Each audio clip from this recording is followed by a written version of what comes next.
पूरे इसराइल में इस दरख्त को इंतहाई तेज़ रफ्तारी से काश्त किया जा रहा है। इसकी वजह क्या है? गरकत की काश्त की मुहिम इसराइली ना सिर्फ रियासती बल्कि अब बैनुल-अक़वामी सतह पर चला रहे हैं। खुद साबिक इसराइली वज़ीर आज़म को एक जगह पर गरकत का दरख्त लगाए देखा जा सकता है।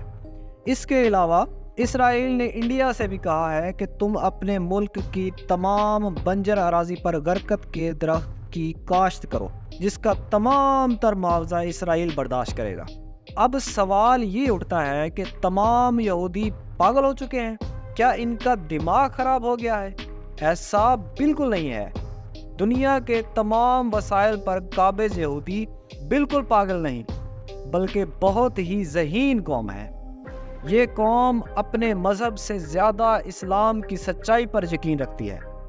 इन लोगों ने अहादीस की तमाम किताबें पढ़ रखी हैं और हम इन किताबों को सिर्फ फ़िरका परस्ती के लिए इस्तेमाल करते हैं। गरकत की काश्त की मुहिम मेरे प्यारे नबी हज़रत मोहम्मद सल्लल्लाहु अलैहि वसल्लम की एक हदीस पाक की वजह से चलाई जा रही है, जो सही मुस्लिम की हदीस है।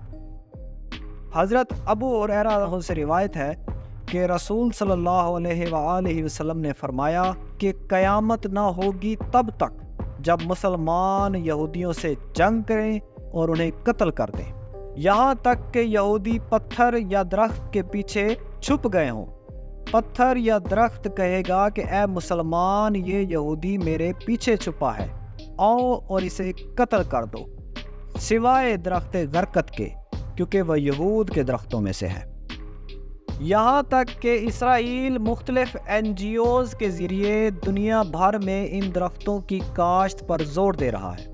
अफ़गानिस्तान समेत कई ममालिक ऐसे हैं जिनमें इसराइल माहौलियाती आलूदगी के नाम पर गरकत की काश्त बड़े पैमाने पर कर रहा है।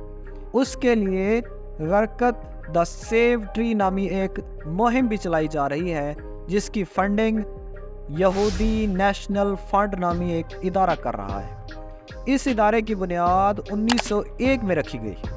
यहूदियों ने सरकारी तौर पर गरकत के दरख्त को कौमी और मजहबी दरख्त के लिहाज से पहचान दे रखी है। माने या ना माने, यहूदी हमारे नबी के अहकामात को मानकर अपनी सल्तनत को वसी और अपनी जान बचाने के लिए गरकत की आबियारी कर रहे हैं।